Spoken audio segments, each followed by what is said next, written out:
Welcome to Roadside Real Estate. I'm glad today on Father's Day, totally appropriate.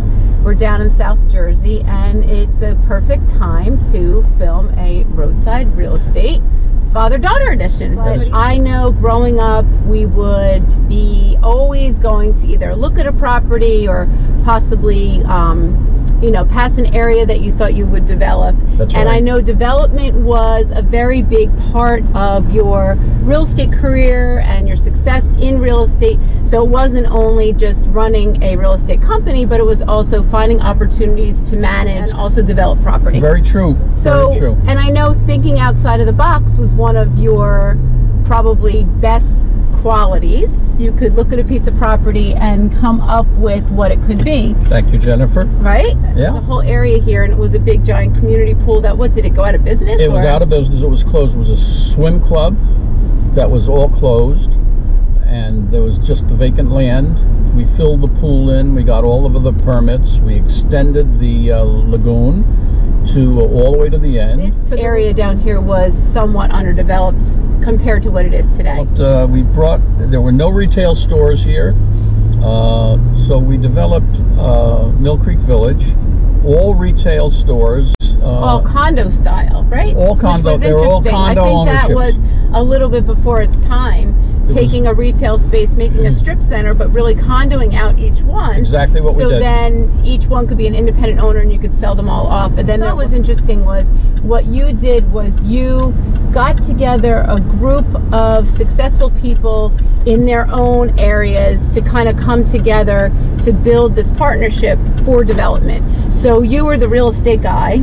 You had a builder who was one of your partners. Correct. And on some projects you had an accountant that was part of your project. So I think that that's interesting.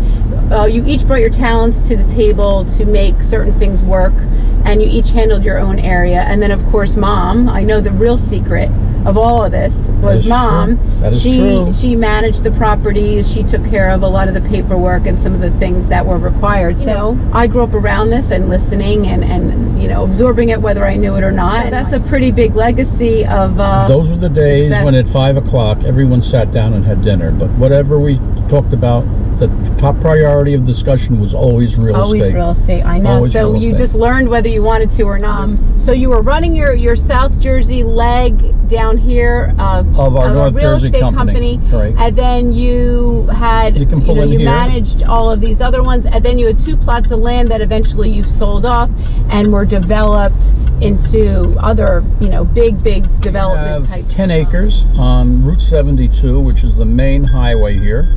It's considered pinelands at the moment, so it's not. Is it protected or can it be developed? No, it's protected. So at this moment, not in my lifetime, but maybe in your lifetime or your kids' lifetimes, it'll then be buildable. And right on the main highway and there. right on the main highway, and it's so it's perfect for a huge strip mall.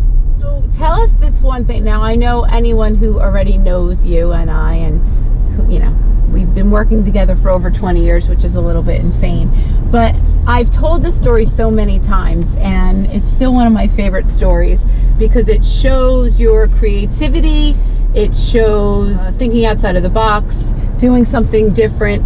Tell the story of how you would rent a bus in Rutherford. There's so many transplants in South Jersey, in this particular area of South Jersey, because I think you were doing this for so long, and how you would load up this bus and you would park it at the Park Avenue office in Rutherford, and you would have everyone come and load into the bus. So you want to tell that story? Ocean Acres, which is just off Route 72 in Manahawkin, there was an area, and still is, which is now fully developed, but it was just miles and miles of vacant land that was subdivided into individual lots. And I used to bring bus trips down from Rutherford to here. Was that in the 70s, I guess? Late 70s, early 80s? Late 70s, early 80s. And I've sold thousands of lots in the Ocean Acres community. So you would just have them come down, they would buy, look at the plot, buy a... We had a picnic, we had a huge picnic every Sunday when we came down. We did it many, many times. And over the years, we sold city blocks worth of individual awesome. Building lots. So awesome. So you almost built this like legacy crossover between Rutherford and South Jersey, Manahawkin, Long Beach Island. You know, I don't know, most people know if they're from New Jersey, but Manahawkin and where we were talking about Ocean Acres is the mainland part of Long Beach Island. That's correct. That's just right over the bridge. Before you go over the bridge. Just before you go over the bridge. You know what I used to love when we would drive around on a weekend, and little did we know as kids, we just thought, you know, we were listening to Neil Diamond and we were hanging out and we were going for a ride. It usually ended with a meal somewhere, but you were probably scouting land, which at the time we didn't really realize that was happening, and talking about real estate with Mom and you know, going through some things. I really did love is you used to let us help you name the streets and name the projects, and what do you think about this name or that name? That's I know right. Stephanie's come up with some names, and Billy and I, and you know, so sometimes we go past these streets and they're things that we had come up with in our childhood. You will see streets named that we as a family named so individually. Cool. Yeah. And here it is 20, 30 years later, and that's the name of the street. And that's the name of the street. Advice or tips for anyone who's either looking to get into it or maybe is doing it now. And well, I can tell you that there's always an opportunity. There's not a day goes by that there is not an opportunity. We have to be inventive. They have to have the ingenuity to want to do something. Yes, a little differently. It's not always easy. You know, there's a lot of roadblocks as far as with the towns and with permits and with zoning. Zoning, we had to go. We went to zoning meeting after zoning meeting and subdivision meetings and changing the plans and altering them to the needs of the desire of the town. And what we did was successful each time, and we were very flexible in our approach.